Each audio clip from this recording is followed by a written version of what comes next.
Bisotoko Tala TV, mon soufflé. La chaîne qui sonne est la dernière trompette. Pour le rassemblement des élus.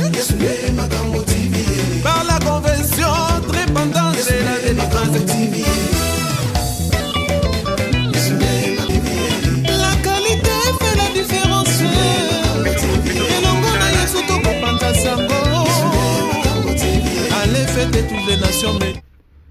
Bonsoir bien-aimés dans le Seigneur, bonsoir, topesi bino mbote na bisika nyonso bozali na poko alelo, tozali ko kende ko bondela nzambe na nyonso asali katikati na bomwe na biso, tozali bien belle na kati ya studio na biso Yesu nde makambo TV, toyin kopesa bandeko nyonso losako pe mbote makasi bisika ekuti bino na kati ya mukolo ya lelo. Pendant ce moment, tozali kokene kobondela nzambe. Seigneur Dieu de gloire, topesio merci pona bonzambe bokonzi pona nyonso osali pona biso. Merci pona kopesa pema na bomoi. Merci pona kobikisa pe ozali kokangola. Merci pour na ko continuer nzambe na bomoi na ko batela biso mikolo na mikolo na kombo na Yesu Kristo. Amen. Alors, bien-aimés dans le Seigneur, topesi bino shalom, shalom, shalom mama, mami, shalom mama Timba papa Masamba, shalom mama Tete et shalom, shalom na bande nyonso to partager to ebisi pe bande nyonso que tozali déjà na ligne, tozali ko kende, shalom et bonsoir. Shalom bien-aimés dans le Seigneur. Pendant ces moments, tozali juste kokende ko ebisa bandeko ko invité bandeko mosu ko ebisa bango ete to bandi enseignement na biso ya mukolo alelo parce que tozali toujours kosalila eloko tobengi tango ezali eloko ya motuya. Merci beaucoup à tous. Voilà. Tokei na voilà.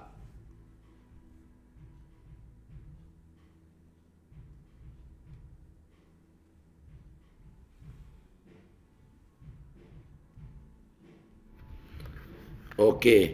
Tozali ko invité bande comme susu kozala komata na kati. Shalom mama Gina. Shalom bande ko nyonso baza présent. To partager plusieurs vidéos na biso au maximum et nzambe aiba na ko pambola biso. Voilà to bandi enseignement na biso. To lingi ko rappeler bien-aimé dans le Seigneur que enseignement na biso sur l'intercession mission dangereuse et kozala bien belle na suka na yango e bongi ete tokota na kati ya pratique ya oyo totali prière, il y a intercession, mais avec une grande sélection. Peut-être il y a moutumoko parce que n'a pas intercesseur, tolobi était ezali mission très dangereuse. Mission très dangereuse. Pourquoi? Parce que ebongi même pour la sélection na yango bien aimé dans le Seigneur, ezala na sélection ya lolenge mo susu. Voilà. Tolobelaki na oyo etali définition ya intercession. Donc intercession tomekaki ko définir yango na mukolo ya lobi pona ko pesa image ya enseignement na biso de quoi tokolobela mingi na kati ya enseignement na biso. Tolobaki bien que chaque âge ya église ezali na niveau ya prière. Ezo dépendre aussi na niveau ya attaque, na niveau ya bito. Aussi longtemps bitumba eza makasi, aussi longtemps pe ba disposition pour na ko bondela ezali pe aussi makasi. C'est-à-dire que biso église est comme la 7e âge de l'église, église de la Odyssée, et cette église de la Odyssée ezali ko souffrir ming. Nalinga qui bien aimé dans le Seigneur. Kozwa un peu peut-être Bible pour tout ça là un peu connaissance ya makambo susu oyo tozali komona na kati na biso connaissance ya makambo ebele bien aimé mais awa tozali kokende kolobela mingi pourquoi tu allez insister église ya Laodicée. Église ya Laodicée ezali église ya suka. Eza église ya suka selon Apocalypse. Ce qui otali na kati na église ya Laodicée ezali église oyo esi etondi, église oyo eza na besoin ya eloko te. Moni par donc église oyo et moni que non tout ça va. Ce qui totali niveau ya technologie ndenge ezali kokende lelo, totali niveau ya église ndenge eza kokende lelo, totali niveau ya ba enseignement ezali kopesa manakati église. Bien-aimé dans le Seigneur, okomona que ekozala vraiment pasi mingi pona biso. Alors, na église ya Laodicée ekomama ki boye écrit à l'ange de l'église de Laodicée. Voici ce que dit la main, le témoin fidèle et véritable, le principe de la création de Dieu. Voilà. Donc, Tozalina Apocalypse chapitre 3, Tobanina verset 14 au 22e verset, ezali enseignement. On peut toujours toutefois pour notre idée, Kotanga. Le verset 15 dit, je connais tes œuvres. Je sais que tu n'es ni froid ni bruyant. Puisses-tu être froid ou bruyant? 16. Ainsi, parce que tu es ni tiède et que tu n'es ni froid ni bruyant, je te vomirai de ma bouche. Parce que tu dis, je suis riche, je me suis enrichi et je n'ai besoin de rien, et parce que tu ne sais pas que tu es malheureux, misérable, pauvre, aveugle, nu. Je te conseille d'acheter de moi de l'or éprouvé par le feu, afin que tu deviennes riche, et tes vêtements blancs, afin que tu sois vêtu, et que la honte de ta nudité ne paraisse pas. Et un colure pour oindre tes yeux, afin que tu voies. Bien-aimé dans le Seigneur, voilà l'image à Laodicée. Voilà les lots pourquoi ozomona na kati ba église ezali bongo. Les lots oko constater lo komoko ke même l'intercession est disparaître na niveau ya ba église que voilà ba oyonde ba intercesseur. Et toko découvrir yango pourquoi et disparaître. Balobi église oyo il y a 7e âge et le bien est très riche et ça n'a besoin de l'autre côté. Vous entrez dans une église, vous trouvez biloko nyonso haute technologie. Donc église impression nango ya liboso, ce n'est pas l'esprit, ce n'est pas les enseignements, ce n'est pas la prière, mais c'est la technologie. Otali bâtiment, otali nenge makame, au niveau de la parole, au niveau de la prière, au niveau de la mouvance du Saint-Esprit, cette église est vraiment très très pauvre. Malgré que l'église oyo eza kolobake ezali tellement riche. Voilà pourquoi toujours lobela que pendant moment oyo eza koluka ba véritable intercesseur oyo bakoki ko telemana brèche pona ko bondela pona église ya lolenge boy oyo touti kotanga ao na Apocalypse.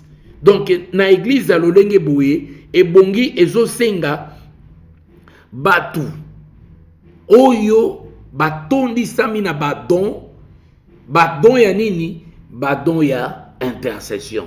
Et tokolobela les qualités, tokolobela qui peut être un intercesseur, tokolobela comment il faut qu'on choisisse un intercesseur, tokolobela quel est le comportement d'un intercesseur, tokolobela quelles sont les attitudes de l'intercesseur, tokolobela quelle est la connaissance qu'un intercesseur peut avoir, tokolobela quel est le don qui peut accompagner le ministère de l'intercesseur, et tokolobela qui est un véritable intercesseur.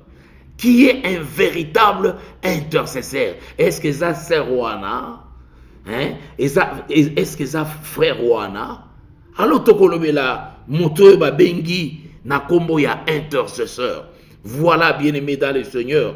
Donc ce que tu as Apocalypse chapitre 3 au verset 14, au kitinase au kota la église ya la Odyssée wana comment est commis et sa 7e âge, et c'est ce que voilà, bien-aimé dans le Seigneur, toza kolinga ko découvrir na bino awa. Voilà pour na lelo tozali ko kotana directement pour na ko continuer, tozali ko sala toujours vérification na o etali enseignement sur l'intercession.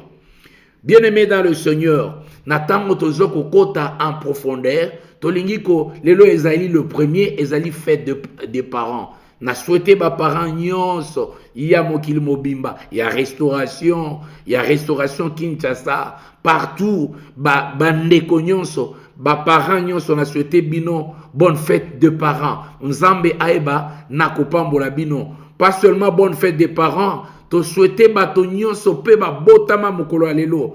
Na keko souhaité Chancelvin Zouzi, bon anniversaire à toi. Happy birthday pona yo. Nzamba eba na kopambola abakisa ebele na kati ya bomo na yo. Bato nyonso ba botami na le premier mokolo ya lelo. Nzambe aeba pe na kopambola bino. Voilà, bien-aimé dans le Seigneur.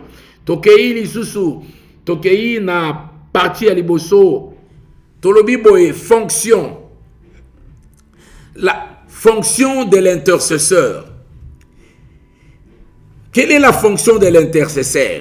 Il s'est tué à la brèche devant l'Éternel pour plaider en faveur du coupable. C'est-à-dire, c'est une personne qui s'est tuée. Bien aimé, ici c'est bon.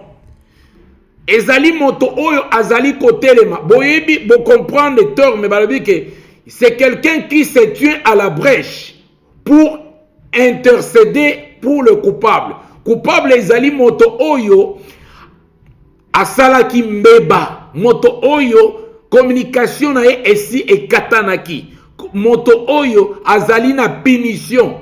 Bonaka oyo ya intercession, c'est-à-dire que c'est qu'une personne oyo peut-être a tombé dans le péché et que Nzambe akoki koyoka yete. Maintenant il fallait une personne oyo azali na relation ya malamu na Nzambe na ye, enfin que mutuana atombola mongongo vers Nzambe pona ko plaider, toko bondela, toko senga mawana Nzambe likolo ya bomo ya ndeko wana, enfin que Nzambe abikisa ye a reprendre amna ye pour amna ye ekufate. C'est-à-dire que il y a des gens oyo ozomona penza que non bakoki lelo kokufa. Lelo peut-être mutu moko boye déjà ozomona, mais ozo continuer à critiquer. Bien aimé dans le Seigneur, cette attitude n'est pas même une attitude ya moi dans Nzambe te. Parce que mission il y a église, mission il y a ba chrétien. Nzamba za kolobake azana besoin ya mutu moko te azala perdite. C'est-à-dire que la mission c'est de récupérer bato nyonso pour la gloire ya Nzambe. Na force na makasi na nyonso tokoki kosala par la prière, par la prédication, par nos comportements, par nos habitudes, et que tout arrivé ya ko récupérer. Yango lobi Bible zoloba soko betisi mutu libaku, donc punition na yo parce que Nzamba zomona ko perdre et que l'âme image na ye parce que image âme ya moto ezali trop cher. Ezali trop cher et sombami na makila ya Yesu Christo. Et c'est pourquoi awa bazali ko intervenir pour dire que voilà, bien aimé, qu'il faut qu'il y ait quelqu'un, une personne capable de tout abandonner, capable de porter motema wana ya komema situation ya moto mosusu. Aza kolela pona mutuana akoi, mutuana abungi, mutuana azana kati. Donc oza kolela pona tina na ye. Na baki yango depuis lobby ngabi, c'est une manière ya ko provoquer Nzambe à intervenir na situation na yo vite. tu abandonnes ta situation et puis ok quoi attaquer situation. Voilà le cœur d'un intercesseur. Amonate et si kaza komona amonate ke eloko mabe ekoki ko salema wana. Non. Rappeler à Dieu sa miséricorde et sa grâce en faveur des hommes.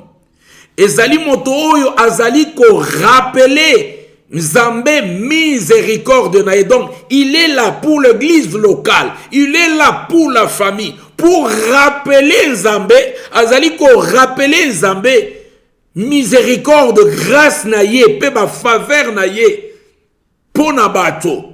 Azali ko rappeler. Ici on ne cite personne. Tout d'abord tozo kenena fonction oyo intercesseur musala na ye. Nini bongi asala na kati ya etonga un intercesseur. Premièrement, bokomona ke na première position mingi azali ko bondela pona yete, azali ko bondela son travail yango yo tozali ko tanga ao. C'est lui qui peut être un intercesseur. Otenga ba poninga na équipe intercession te non. Bien aimé, eza musala ya makasi parce que tango ba koyebisa yo ke non. Maintenant, il faut qu'on quitte tout, il faut qu'on bonde là, qu'on a prière, il y a 20, il y a 30, il y a 40, il y a 120 jours. Pour na batu mususu, okoloba ke ifona kene musala, okoloba ke ifona okipe bananga, okoloba ke ifona sala bona boy. Yangona lobi ke l'intercession, mission très dangereuse. Ezali kwanga na lipate tozali kolia. Ce n'est pas être peut-être un musicien. Donc, un intercesseur, c'est toute la vie et les secrets de l'église.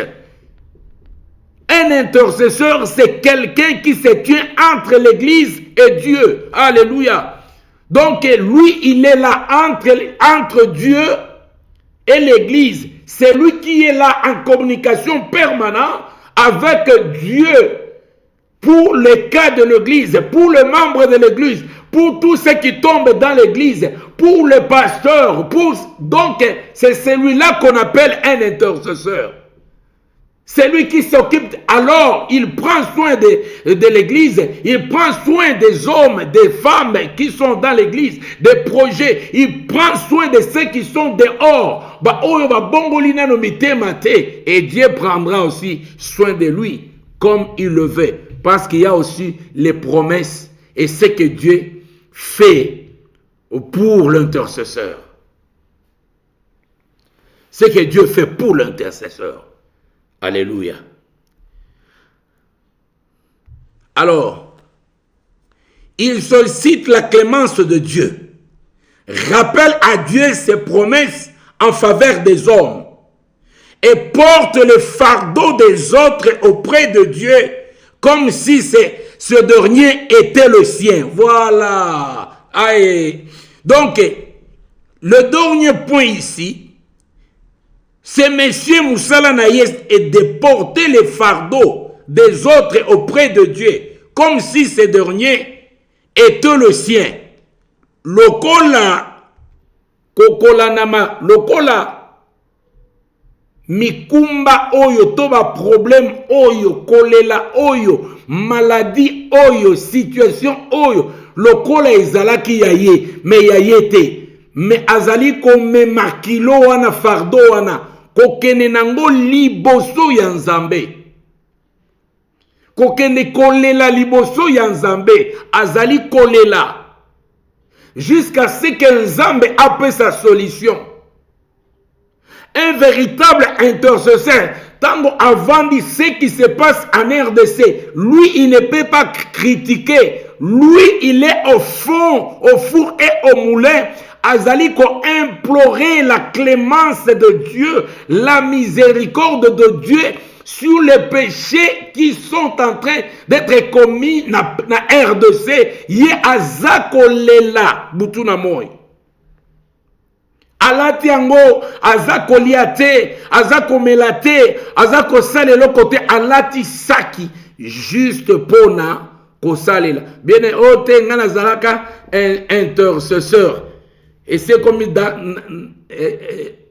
na passé Mais donc bamsusu bazali na zèle ya intercession tango babongolaka motema bazèle wana ebandeli moi qui t'emballa, moi prière, moi qui t'emballa, moi prière. Mais après un moment donné, non. Naoume, moi tant naoumeli na kati ya ministère, j'ai courtoyé, nakutani na batu. Nakutani na ba serviteur, nakutani na ba sœur, na ba frère. Mais soko landi vi na bango ya prière, c'est difficile au monde. Au bonde la ngana bonde la kapona batu ngana lobi hange. Ko bonde la pona batu pour être un intercesseur. Être un intercesseur était ozala à ce titre là na valeur wana ezalita on na lina la lanzambe batela papa chongo. Ça ce sont les prières normales. L'intercesseur, c'est celui qui porte les fardeaux. Fardeau amemi mukumba. Mukumba na yete ya famille na yete. Il porte ça. Puis azako s'attendre na azako la délivrance. Alléluia.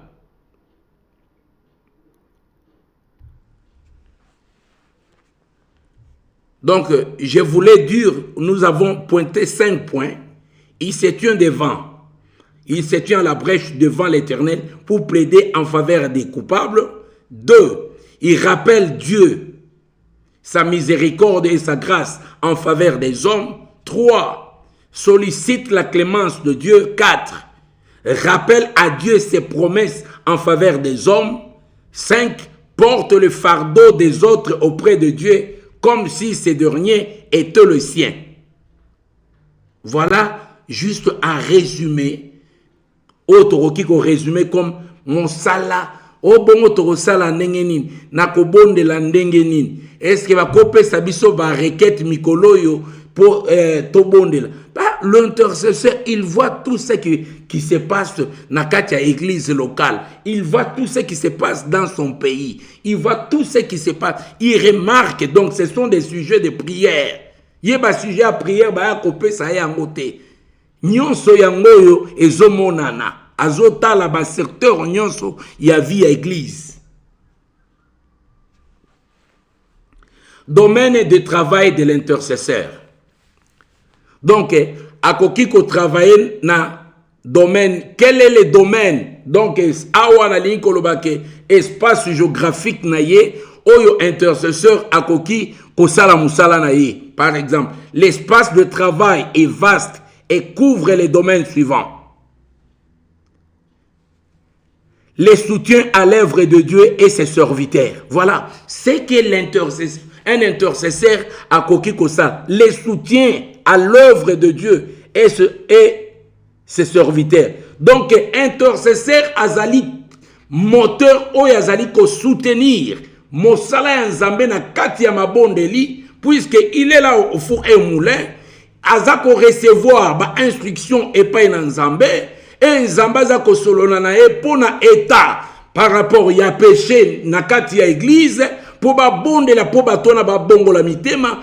Azali ko bonde la pona azako sa relation pona pasteur pour ba serviteur bazana kat église pona ba comportement na bango kotambola na bango makambo na bango nyonso aza wana ko veye na yango pona ko bondela ko veye eza kolobate que bien-aimé dans le Seigneur, quand l'intercesseur vient abandi ko pesa ba orientation, lui il est là sous supervision, il y a église, il y a pasteur, mais tant que vous avez un message, azali ko kitsa message joana et pas il y a pasteur, pour voilà, c'est que l'Éternel azali ko recommandé un véritable intercesseur. Azali pasteur, azali matoina ezali akofongwama et pas il y a véritable intercesseur wana parce que maza il n'y a esprit moko bien-aimé dans le Seigneur et que ceux qui va côté penza ma bondeli et que Dieu aussi a lobela kaba intercesseur pe bazali koya na ba solution et que l'œuvre ya nzambe eza kokende liboso. Alléluia.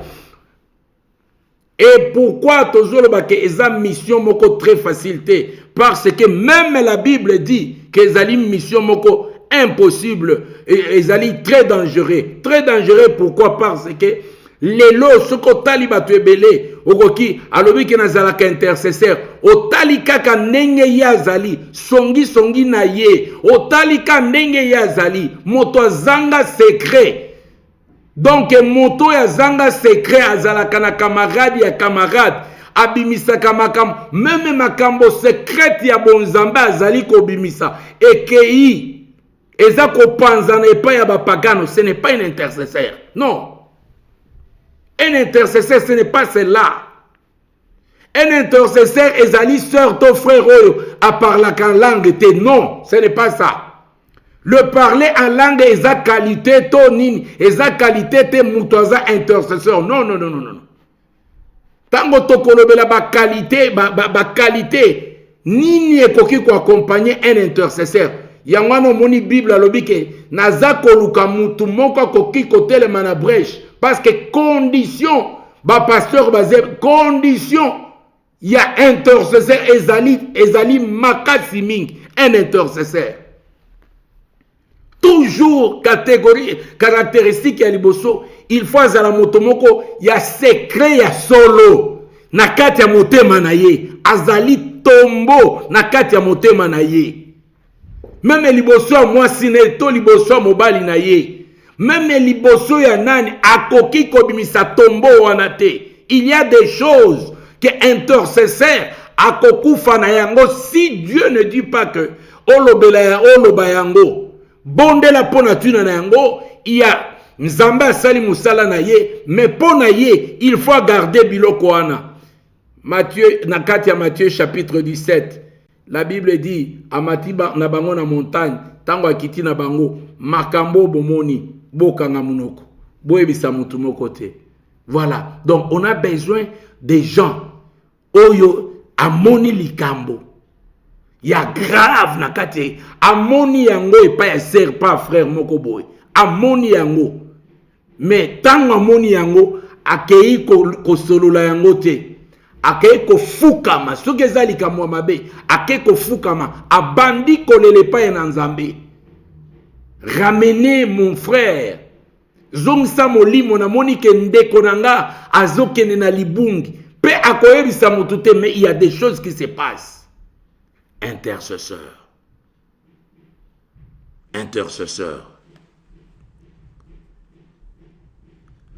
Donc, Ephésiens chapitre 6, verset 19.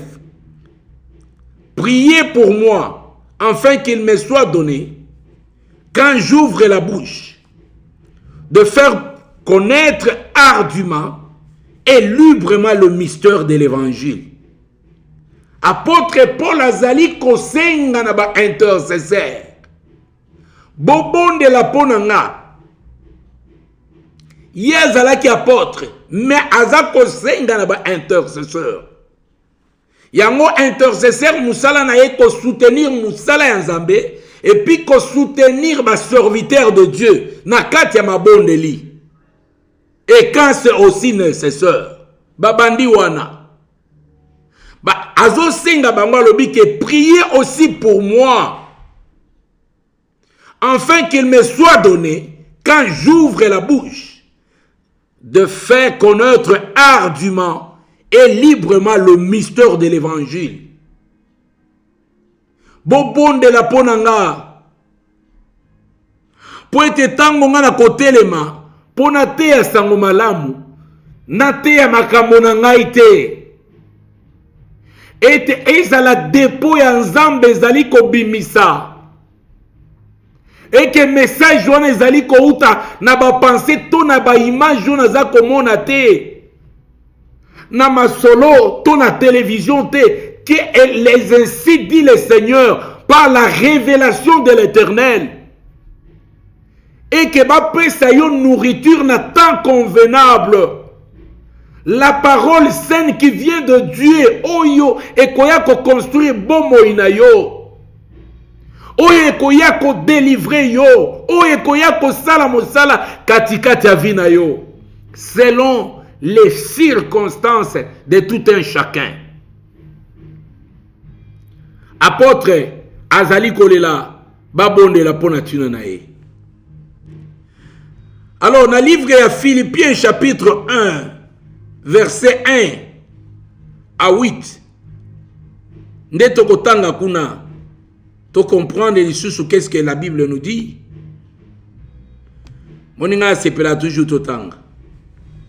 Je rends grâce à mon Dieu de tous les souvenirs que je garde de vous, ne cessant dans toutes mes prières pour vous tous, de manifester ma joie au sujet de la part que vous prenez à l'évangile, depuis le premier jour jusqu'à maintenant. Je suis persuadé que celui qui a commencé en vous cette bonne œuvre la rendra parfaite pour les jours de Jésus-Christ. Il est juste que je pense ainsi de vous tous, parce que je vous porte dans mon cœur, soit dans mes liens, soit dans la défense et la confirmation de l'évangile. Vous qui tous participez à la même grâce que moi, car Dieu m'est témoin que je vous chéris tous avec la tendresse de Jésus-Christ. Alléluia. Bien-aimé, maintenant ici, ça tourne un peu. Pourquoi ça tourne? Ça change de camp. Il y a liboso apôtre asenga ki babonde la pona tina na ye. Awa sikoyo apôtre pe azali kotelema parce que le serviteur de Dieu, il est l'intermédiaire aussi, l'intercesseur, un serviteur de Dieu. Premièrement, la qualité d'un serviteur de Dieu, il doit être tout d'abord formé comme un intercesseur. C'est lui qui gêne, c'est lui qui prie, c'est lui qui suit, c'est lui qui a la compassion des âmes. Oh, il y a besoin, il y a qu'à se sacrifier, il y a qu'à sacrifier. Avantage même pour il s'est sacrifié à cause du Christ, à cause de l'église, à cause de Jésus-Christ. Et ici c'est l'apôtre qui dit, voilà, bisika nyonso nazalaka na kati ya ba prédication na kati ya ba, je prie toujours pour vous. Pona nini? Parce que nazali persuadé que bozali penza bana na Nzambe, nazo bonde la makasi, et que Nzambe abaki sa grâce na katikati na bino. Donc ici nous voyons que maintenant c'est l'apôtre qui prie aussi pour na bande komususu to pour na église. Yango comment on a prié les uns les autres, les uns aux autres. Donc to bonde la biso na biso, o bonde li pona yo, o bonde li ba o bazo bonde la pona ba oyo, ba o ba bonde. Apôtre la bonde la pona ye moko, ya zo bonde la pona bango. Azo pesa bango abibino bo bonde la pona nga. Ngai na bonde la pona bino. Alléluia. Alléluia. Ezana makamususu eloko moko eleki spiritualité ezalité. Ono to bonde li mingi mutu wana za ko changer te. Mingi wana ya ko bonde la neza ya ndenge nini. Parce que mutu mususu ki azali possédé ezo senga ba prière moko ya makasi ya kokila ya est-ce que ndenge ozolo ba ki to bonde li pona mutu wana mingi yo so kila ta mukolo moko pona ye. Polo ba keza mingi parce que milimo wana po ekende fo kila. Est-ce que ce objectif ya kokila pona mutu yo lo bio bonde li mingi. Bien aimé, à un moment donné, tout ça, il y a Olobakaki, je prie beaucoup, Ngabi. Est-ce que Moutoua bon de la Raming n'est pas Koloba Bongo? Salam Kambo dans les secrets. Et le Père qui voit dans les secrets te les rendra. Akozong Seloango. Bien aimé dans le Seigneur. Voilà, ici, nous avons notre frère qui est appelé. Est-ce qu'on ne peut pas trouver Koyambaye? Nani Koyambaye, peut-être c'est une question. Allô? Allô? Allô? Ah, Madame ou papa, Nazali en direct. ah, c'est bon, on a eu mon boss. Voilà. Bien-aimés dans le Seigneur, nous allons continuer. Alors,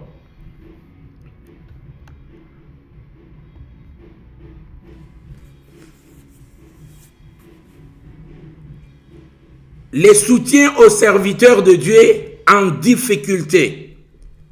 Donc, un intercesseur, c'est quelqu'un qui intervient pour soutenir basali na nzambe oyo bazana difficulté. Et l'ange lui dit, mets ta ceinture et tes sandales. Et il fit ainsi. L'ange lui dit encore, enveloppe-toi de ton manteau et suis-moi. Ça, on est en train de s'adresser à l'apôtre Pierre. Nakatia, il y a prison. Quand les autres faisaient l'intercession, babanaye ko bonde la peau était l'apôtre Azalaki Nakati a prison bakanga kiye. Maintenant Nakati ba intercesseur, ba sœur, ba frère, bazali ko bonde la lokito ya mabonde li pour être apôtre bakangola ye pour Pierre Azala libéré. Et pendant que bango babanaye ko bonde la, donc Zambé atindi ange akene kokata ba chaîne na kati ya prison. Et puis apôtre abimi na kati ya prison, ange abimi c'est tilibanda. Bien-aimé dans le Seigneur, prière oyo batu bami pesi motema mobima ofongoli penza motema na yo na ndenge ya solo kosenge loko moko na ndenge ya solo. Bien-aimé, Dieu n'est pas un menteur. Nzamba kosa katepe parole ya Nzambe kotika la jamais kokosa. C'est seulement que yo nano obondela penza na etingia te ndenge balobi obondeli penzo lobi ke ngai na zako bondela ndenge na zako bondela boye. En tout cas eloko ebonginga na zoyango. Bien-aimé, la prière, il y a un intercesseur à tellement en faveur ya moto mususu ya yemo côté azali ko gêner, les chaînes vont tomber. Bien-aimé, muta ko sauter, muta ko sauter. Donc to vandi to bandiko muta ko sauter. Ya moto zoba ke l'intercession, mission dangereuse, intercession, parce que ozali ko kota na bitumba o eza ya yote. Et bon kota na côté nyonso pona ko kende ko délivrer ko kende ko kangola batu mususu oyo bazaya libota na yote okoti na babituma. Mission très dangereux. Qui peut être un intercesseur? Nazali ko bangisa te mais nalingi kolobela biloko na titre valeur na yango que eza aventure te. Un intercesseur, ce n'est pas un n'importe qui. Et Satan a dit un intercesseur. Lorsque les intercesseurs s'élèvent pour la cause moko boy na kati église moko na kati likambo moko ya famille moko boy, monde nyonso ya ténèbres ezali embralé. Nazolo bela ba intercesseur. Na vraiment na bango ba intermédiaire. Ba oyo bazali na relation parfaite na Nzambe azokoyoka bango. Alors bito koti na réunion na biso ya intercession na Nzambe to yebisa ye makambo ezako oyo biso tozako senga pour mosala tambola. Bien-aimé dans le Seigneur, eza jeté l'intercession, eza jeté via bateau l'intercession, cerveau moteur. Ozomona na kati ya bitumba apôtre tomoni Moïse, Aaron na Hur, na montagne, na kati intercession. Mais Josué na front azali ko bunda. Babiso maboko ya intercesseur ekiti, maboko ya Moïse ekiti. Bien-aimé dans le Seigneur, baza ko battre Israël bato baza ko kufa. Est-ce que yebi lelo ba oyo balobaki ke baza na ministère ya intercession tango basala ka intercession te combien de gens baza ko kufa. Mission très dangereuse. Intercesseur. Alléluia.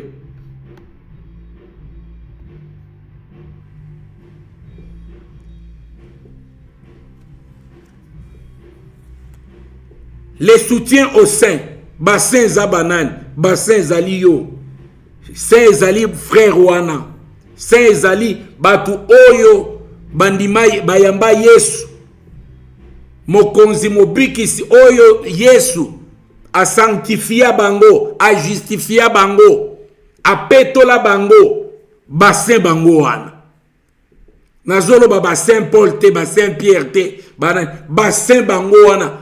Conformément à la parole ensemble, le Saint. Donc, ce qu'on a Colossiens chapitre 1, verset 1, verset 3 à 13. Au commun yango, mais ici, tu s'arrêter jusqu'à verset 5. Juste, au kikotanga, au comprendre. Nous rendons grâce à Dieu, le Père de notre Seigneur Jésus-Christ. Et nous ne cessons de prier pour vous. Nous ne cessons de prier pour vous. Ayant été informés de votre foi en Jésus-Christ et de votre charité pour tous les saints, à cause de l'expérience qui vous est réservée dans le ciel, et que la parole de la vérité, la parole de l'évangile vous a précédemment fait connaître. Voilà. Donc, nous rendons grâce à Dieu, le Père de notre Seigneur Jésus-Christ, et nous ne cessons de prier pour vous. Donc, constamment, bazali ko bonde la, pona tuna na bango, pona nini, pona misala na bango,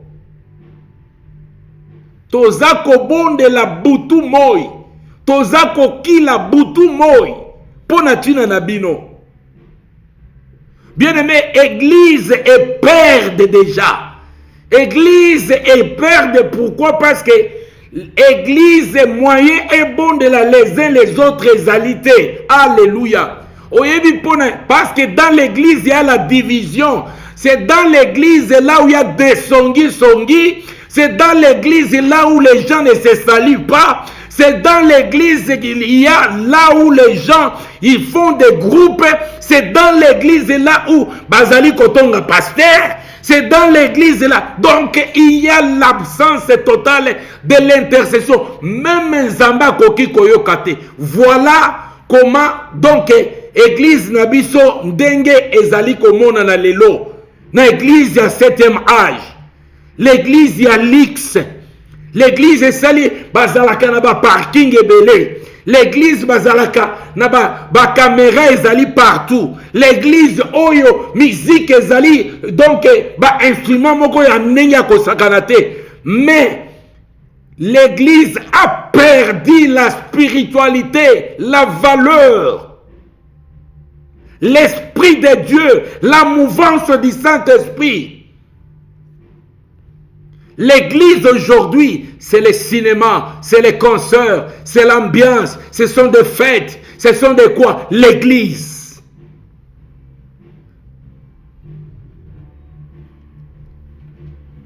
Corps et Seigneur est réduite.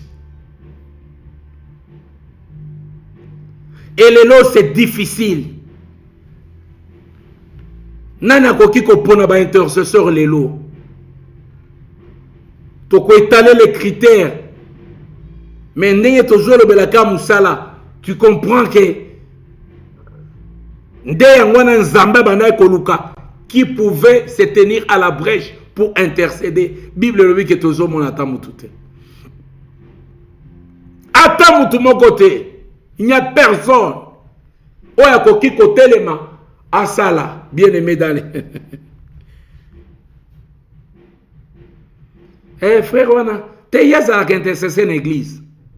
Otali frère intercesseur. Ton sœur intercesseur, otali. Obi pona nini babwaki est vraiment na maboko ya Satan boy. Parce que un intercesseur ezali muto atelemi akangi makofi alobi ki ase abimi biceps ya molimo abi awa Satan koko tate. Ndoki akoti na kati église intercesseur miso za kofonga amoni ye a dénoncer ye pe donc tango za koya alobi ke non ote un intercesseur miso ya kofongwama un intercesseur mato ya kofongwama un intercesseur oko imaginer un intercesseur eza ser wana zaka songi te un intercesseur eza ser wana sala makama ya nakati ya molili péché to un intercesseur ezali frère wana te un intercesseur ezali pasteur wana non un intercesseur. Ici nous parlons d'un intercesseur, c'est lui qui s'est tué devant Dieu. Et Nzamba lobi nalingi na yokayo.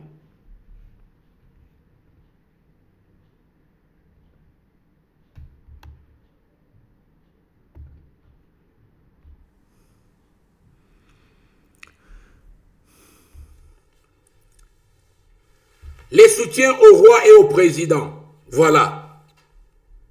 Donc, dans le pays, ceux qui sont intercesseurs, il y a solo bazali. Il y a un président, baluka na bango, ba pasteur rebelle, belé, bazala na bango kuna.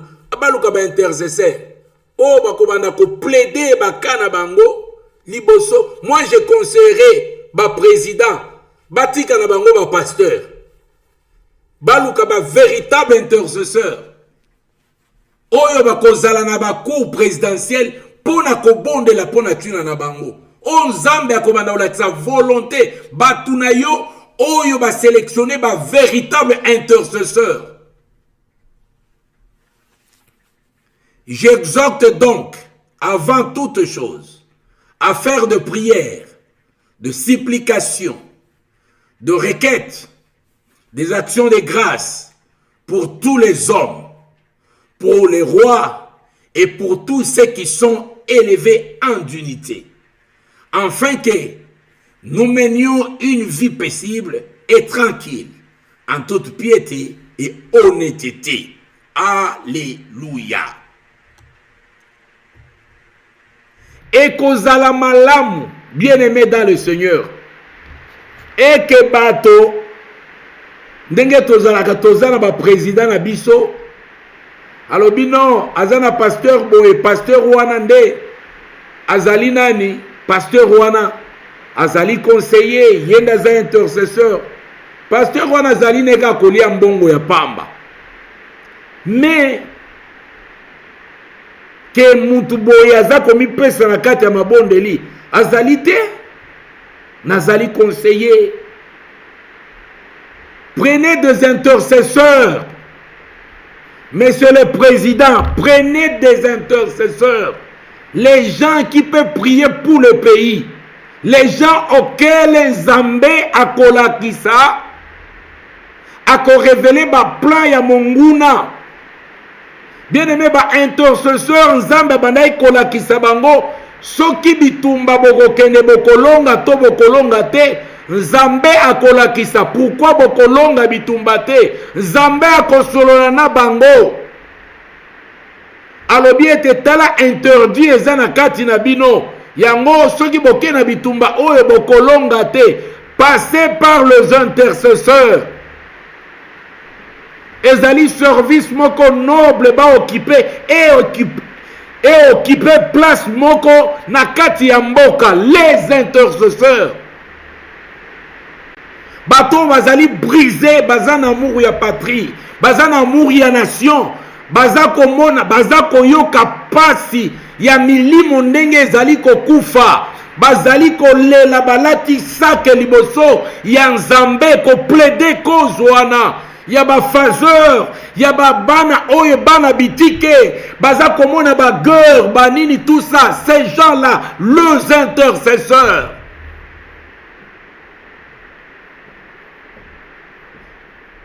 Baza en costume à cravate, c'était. baza balati sac pour na plaider cause yamboka bien-aimé dans le Seigneur, un intercesseur. Mosala ma makasi mais mosala moko très noble. Alors qui peut être un intercesseur? Bazali ko batela même ba vie ba serviteur. Il prie pour les serviteurs, pour la famille des serviteurs, pour les enfants des serviteurs, pour toute l'église bien-aimée, pour la nation et pour le pays, pour les hommes qui sont élevés en unité, pour le roi, pour tout le monde. Ces gens-là, les intercesseurs. Alléluia. Alléluia. La conversion des perdus. Ézéchiel chapitre 33, verset 11. Donc, intercesseur azako s'occuper na conversion ya batu nyonso oyo babunga. Dis-leur, je suis vivant. Dis le Seigneur, l'Éternel. Ce que je désire, ce n'est pas que le méchant meure, c'est qu'il change de conduite et qu'il vive. Revenez, revenez de votre mauvaise voie. Et pourquoi mourrez-vous, maison d'Israël? Pour ça, ya Nzambe ezali te ke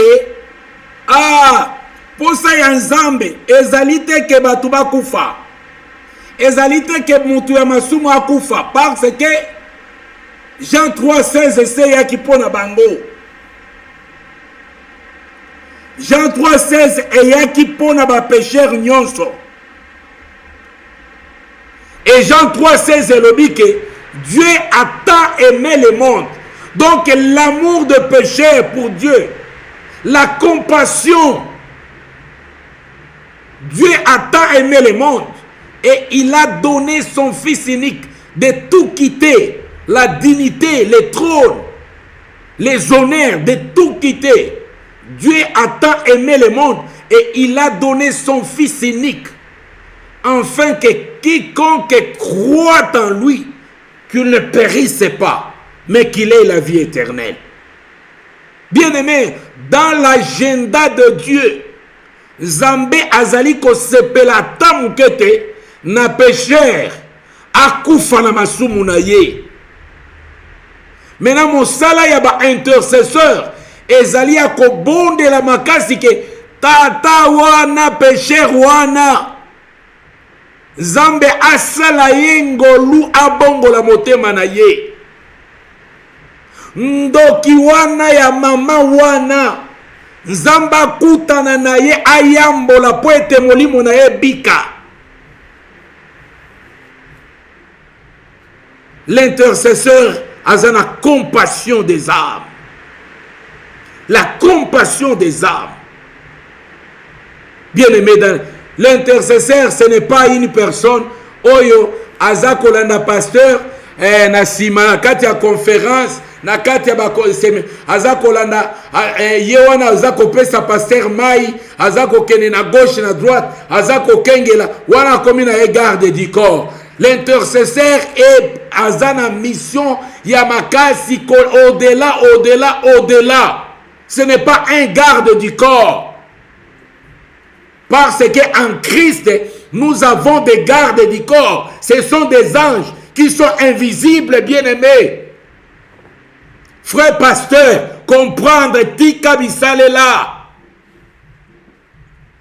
L'intercesseur n'est pas votre garde du corps. Ah, mais ma Bible, ma bé. Ah, mais ma chakoshi na ma bé. Moi, si na yo atinda ye ma bé. Osenda mouchoir mabe, ozongi saboye mabe, okoki komata na chair na mouchoir na papier mouchoir te. Bien aimé, tu es serviteur. Montez na matin na chair, zala humble matin na chair. Ngana yo toleki Jésus te. Pierre yaka na makolo eza salite na sokola yo nanu. Mukonini yoko sokola soko bandi ko sokola batu makolo osotie na mai wana biloko mabe. Eza pour dominer bango. Eza pour sala bobona boy. Bien-aimé dans le Seigneur. Oh Jésus sokola ki batu makolo. Ya yo na intention toujours à mabe. Il faut qu'on dise ces choses. Il faut qu'on les dénonce. Ceux qui t'ont dénoncé en côté, donc il n'y a personne qui peut dire ces choses.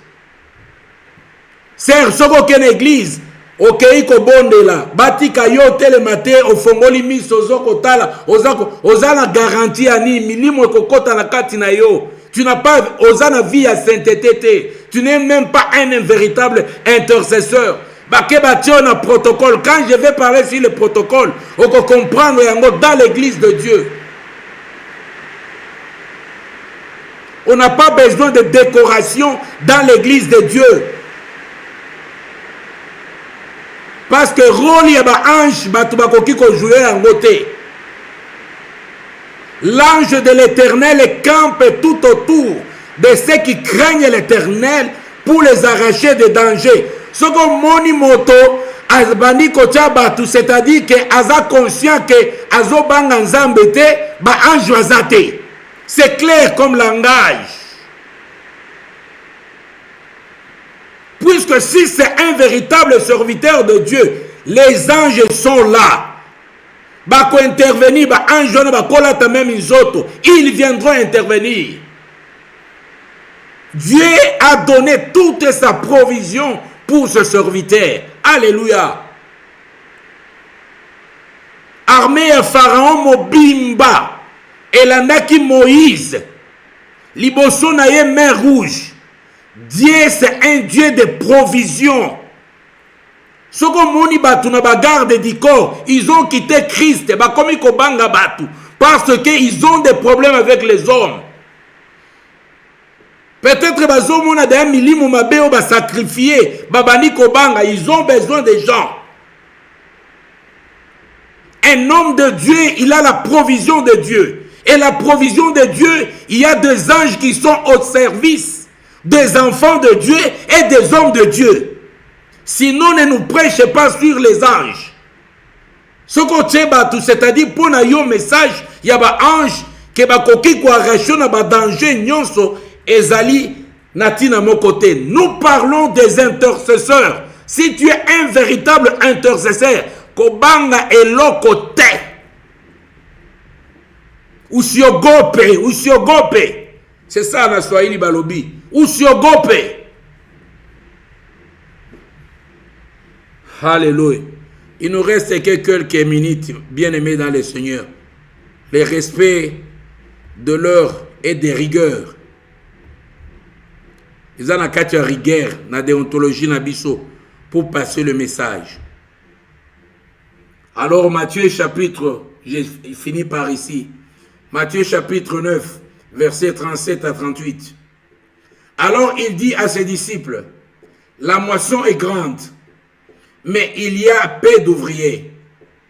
Priez donc le maître de la moisson d'envoyer des ouvriers dans sa moisson. Parole du Seigneur. Voilà. Pona nini alobiete elanga eza munene basali bazamuke. Bobonde là, c'est l'intercesseur. Bobonde la lisusu pour être natinda. Donc ceux qui ba intercesseur basali commande que Seigneur, tous en a besoin de basali. Maintenant Dieu envoie parce que ça n'en commande vers ba intercesseur. Je pense bien aimé dans le Seigneur, au comprendre Nakatia deuxième jour oyo sur l'intercession et que j'habite semaine mobimba pour nous parler et puis écoute Zabiso Nakatia, il y a prière. Et ça très important pour tout se dépouiller encore. Alléluia. Nzambe na lola ayeba nakopambola ngai na yo bisika nyonso ozali fongola motema na yo. Longola nyonso eza koleka na kati na yo. Nzambe azana besoin ozala un véritable intercesseur. pour être à intervenir na kaya famille na yo, à intervenir na situation et la tamulai. Shortcuts. Pray for other people. Soko ko sala bongo, nzamba ko pambola yo. Et pendant ce moment, na zo pesa ba enseignement, soko ko bondela, priez aussi pour moi. Bondela ponanga. Soko ko bondela ponanga, nzamba ko akokanisa. Bondela ponanga ina moment nyonso azali ko se tenir. Et nzoto ekotate. Et na bondela makambo nyonso oyo tozali ko sala awa ezaka pona gloire ya Nzambe. Ezala vraiment trône ya Nzambe et régner na kati na biso et que mutu moko te azwa lokumu kati na makambo oyo. Na bondeli pona tuna na yo. Papa na pesi merci. Olobeli biso, oza ko former biso, ozali ko pesa biso ba information. Pour être ignorance et kweya katikati na bomo na biso. Mateya oyo pona ba mususu ezali rappel. Ozali ko interpeller bango. Bayebi yango, bayoka yango. Me basalela yango te. Ozali ko benda biso matoi. Ete to salela yango lisusu. Pona basusu ezali ba oyo bazaki ba intercesseur ba kweya. Basala ka musala yango te. Mais bayeba ete bakosambisama yango za ko rappeler pour ete bazonge la poste na bango. Seigneur Dieu de gloire, na tikili bota mobima na kati na loboko na yo ya restauration ya bandeko nyonso église et corps ya Christ na kati ya monde entier na tiki bango na contrôle na yo. Tika ete kimia na yo Seigneur au travers ya ba enseignement oyo. Et quand na kati ya ndako ya moko na moko na libota na ye na kombo na Yesu Kristo. Amen. Bien-aimé, merci. Tokutani na mukolo ya lobi Zambe ayeba na kopambola yo. Tokutani kakaboye tokei. Bisoto Kota la TV, la chaîne qui sonne la dernière trompette pour le rassemblement des élus.